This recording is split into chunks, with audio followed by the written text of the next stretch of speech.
అస్సలాము అలైకుం ఫ్రెండ్స్, ఈరోజు మనం ఈదే గదీర్ యొక్క చారిత్రక మరియు ఆధ్యాత్మిక సంఘటన గురించి తెలుసుకుందాం.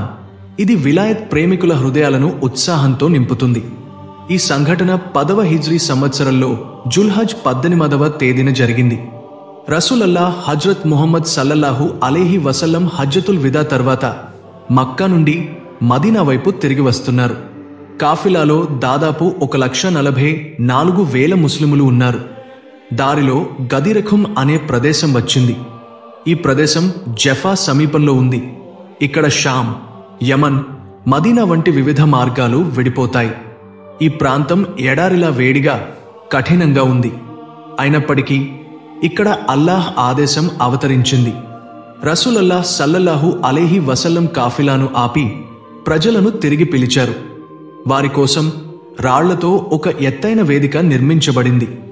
వేడి తీవ్రంగా ఉన్నప్పటికీ ప్రజలు తమ వస్త్రాలతో నీడ చేసుకుని కూర్చున్నారు. రసూలల్లాహ్ ఆ ఎత్తైన వేదికపైకి వచ్చి హజ్రత్ ఇమాం అలీ అలైహిస్సలాంను పక్కన నిలబెట్టి పొడవైన ఖుత్బా ప్రసంగం ఇచ్చారు. ఖుత్బా చివరిలో ఇలా ప్రకటించారు: నేను ఎవరి మౌలా అంటే నాయకుడు అయితే వారికి అలీ కూడా మౌలా. ఓ అల్లాహ్, అలీని స్నేహితుడిగా స్వీకరించేవారిని నీవు స్నేహితుడిగా స్వీకరించు, అలీని శత్రువుగా భావించేవారిని నీవు శత్రువుగా భావించు. మొదటగా హజ్రత్ ఉమర్ హజ్రత్ ఇమాం అలీ అలైహిస్సలాంకు శుభాకాంక్షలు తెలిపారు. అభినందనలు ఓ అలీ, నీవు నా మరియు ప్రతి మోమిన్ పురుషుడు, స్త్రీ యొక్క మౌలా అయ్యావు. సహాబాలు, ప్రవక్త సహచరులు శుభాకాంక్షలు తెలిపారు మరియు బైత్ అంటే ప్రమాణం చేశారు. అయితే కొందరు మునాఫిఖీన్, కపటులు ఈ ప్రకటనతో అసంతృప్తి చెందారు. హర్స్ బిన్ నోమాన్ అనే వ్యక్తి తీవ్రంగా కోపించి రసూలల్లాహ్ సల్లల్లాహు అలైహి వసల్లంతో ఇలా అన్నాడు: ఈ ప్రకటన మీ నుండి వచ్చిందా లేక అల్లాహ్ నుండి వచ్చిందా అని. రసూలల్లాహ్ ఇలా సమాధానమిచ్చారు: ఇది అల్లాహ్ నుండి వచ్చింది. హర్స్ బిన్ నోమాన్ తిరిగి వెళ్లాడు మరియు అల్లాహ్ అతనిపై శిక్ష విధించాడని చెప్పబడింది. అతను భూమిలో కూలిపోయాడు లేదా ఆకాశం నుండి పిడుగుతో నాశనమయ్యాడు. ఆ సందర్భంలో ఖురాన్లోని ఈ ఆయత్ అవతరించింది: ఈరోజు నేను మీకోసం మీ దీన్ను పరిపూర్ణం చేశాను, మీపై నా అనుగ్రహాన్ని పూర్తి చేశాను మరియు ఇస్లాంను మీ దీన్గా ఎంచుకున్నాను. 3 రోజుల పాటు అక్కడే శిబరం ఉంది. వేలాది మంది హజ్రత్ ఇమాం అలీ అలైహిస్సలాంతో బైత్ చేశారు. ఆ తర్వాత రసూలల్లాహ్ సల్లల్లాహు అలైహి వసల్లం మదీనాకు తిరిగి వచ్చారు. కాని దురదృష్టవశాత్తు రసూలల్లాహ్ విషయాల తర్వాత చాలామంది ఆ బైత్ను మరచిపోయారు లేదా మరిచిపోయేలా చేయబడ్డారు. ఈద్ గదీర్ అనేది విలాయత్ అలీ అలైహిస్సలాం యొక్క రోజు. షియా సమాజంలో ఇది అత్యంత గొప్ప ఈద్గా పరిగణించబడుతుంది. ఈ రోజున సంతోషం వ్యక్తం చేయబడుతుంది, దీపాలు వెలిగించబడతాయి, నజరోనియాజ్ పంచిపెట్టడం జరుగుతుంది. మోమినీన్ ఒకరికొకరు ఈద్ గదీర్ శుభాకాంక్షలు చెప్పుకుంటారు. గదీర్ కేవలం ఒక ప్రకటన మాత్రమే కాదు, ఇది కియామత్ అంటే ప్రళయం వరకు ఒక సందేశం. అలీ అలైహిస్సలాం పట్ల ప్రేమ, విలాయత్ అలీ మరియు అలీ యొక్క నాయకత్వం అసలైన దీన్ యొక్క ఆత్మ. 10వ హిజ్రీ సంవత్సరంలో జుల్హజ్ 18వ తేదీన హజ్రత్ ముహమ్మద్ సల్లల్లాహు అలైహి వసల్లం హజ్రత్ ఇమాం అలీ అలైహిస్సలాంను తమ తర్వాత మౌలా, వలీ మరియు జానషీన్గా నియమించారు. వేలాది సహాబాలు బైత్ చేశారు. కానీ కొన్ని నెలల తర్వాత ఆ వాగ్దానాలు, ఆ బైత్, ఆ మాటలు అన్నీ గాలిలో కలిసిపోయాయి. ప్రశ్న ఏమిటంటే, ఆ బైత్ను మరచిన వారు ఎవరు, ఎందుకు? మరో రివాయత్లో హజ్రత్ జరీర్ రదియల్లాహు తాలా అన్హు ఇలా చెబుతారు: హజ్జతుల్ విదా సమయంలో మేము రసూలల్లాహ్తో ఉన్నాము. గదీర్ ఖుం వద్ద ఆగాము. అక్కడ నమాజ్ బాజమాత్ అంటే సామూహికంగా జరిగింది. ముహాజిరీన్, అన్సార్ అందరూ సమావేశమయ్యారు. రసూలల్లాహ్ ఒక ఖుత్బా ఇచ్చారు. ఆ ఖుత్బాలో సహాబాలను ఇలా అడిగారు: మీరు ఏ విషయాలకు గవాహీ ఇస్తారు? సహాబాలు చెప్పారు: యా రసూలల్లాహ్, అల్లాహ్ ఒక్కడే, ఆయన తప్ప మరొక మాబుద్ అంటే ఆరాధ్య దైవం లేడు. మళ్లీ రసూలల్లాహ్ అడిగారు: ఇంకా ఏ గవాహీ ఇస్తారు? సహాబాలు చెప్పారు: నిశ్చయంగా యా రసూలల్లాహ్, నీవు అల్లాహ్ యొక్క బందా, సేవకుడు మరియు ఆయన రసూల్. మళ్లీ రసూలల్లాహ్ అడిగారు: విలాయత్ గురించి ఏ గవాహీ ఇస్తారు?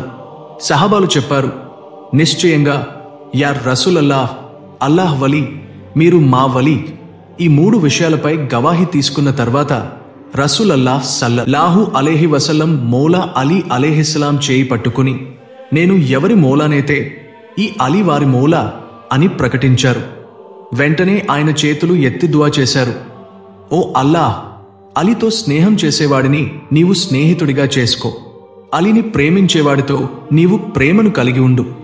అలీతో శత్రుత్వం పెట్టుకునేవాడితో నీవు శత్రుత్వం పెట్టుకో. అలీతో యుద్ధం చేసేవాడితో నీవు యుద్ధం ప్రకటించు. ఈ హదీసు మౌలా అలీ అలైహిస్సలాంతో శత్రుత్వం చేసేవారిపై అల్లాహ్ నుండి యుద్ధ ప్రకటనలా ఉంది. రసూలల్లాహ్ సల్లల్లాహు అలైహి వసల్లం యొక్క దుఆ ఎన్నటికీ తిరస్కరించబడదు. అలీ యొక్క స్నేహితుడు నా స్నేహితుడు, అల్లాహ్ యొక్క స్నేహితుడు. అలీ యొక్క శత్రువు నా శత్రువు, అల్లాహ్ యొక్క శత్రువు అని రసూలల్లాహ్ చెప్పారు. చివరి రివాయత్లో హజ్రత్ అబ్దుల్ రహ్మాన్ బిన్ లైలా రదియల్లాహు తాలా అన్హు ఇలా చెబుతారు. ఒక విశాలమైన మైదానంలో మౌలా అలీ అలైహిస్సలాం ఉన్నారు. ఆయన సహాబాలతో ఇలా అడిగారు, నేను తప్ప ఎవరైనా గదీర్ ఖున్లో రసూలల్లాహ్ ఇలా చెప్పారని చెప్పగలరా? నా తర్వాత అలీ సమస్త వారి మౌలా. అప్పుడు బదర్ యుద్ధంలో పాల్గొన్న 15 మంది సాబికున్ అవ్వలీన్ మొదటి తరం సహాబాలు లేచి, నిశ్చయంగా యా అలీ, మేము అల్లాహ్ సాక్షిగా చెప్పగలం, ఆ రోజు రసూలల్లాహ్ ఇలా అన్నారు, నేను ఎవరి మౌలానైతే ఈ అలీ వారి మౌలా అని చెప్పారు. తర్వాత దుఆ చేశారు, అలీ యొక్క స్నేహితుడిని నీవు స్నేహితుడిగా చేసుకో. అలీతో శత్రుత్వం పెట్టుకునేవాడితో నీవు శత్రుత్వం పెట్టుకో. ఈ రివాయత్ను విన్న హజ్రత్ అబ్దుల్ రహ్మాన్ బిన్ లైలా చెప్పారు, నేను నా కళ్లతో చూశాను, నా చెవులతో విన్నాను. ఇప్పుడు ఆలోచించండి, అలీతో శత్రుత్వం పెట్టుకునేవారు లేదా విలాయత్ అలీని ఖండించేవారు లేదా ఈద్ గదీర్ను అబద్ధం అనేవారు రసూలల్లాహ్ యొక్క మాటలతో, అల్లాహ్ యొక్క కలాంతో సంఘర్షణకు వెళ్తున్నారు.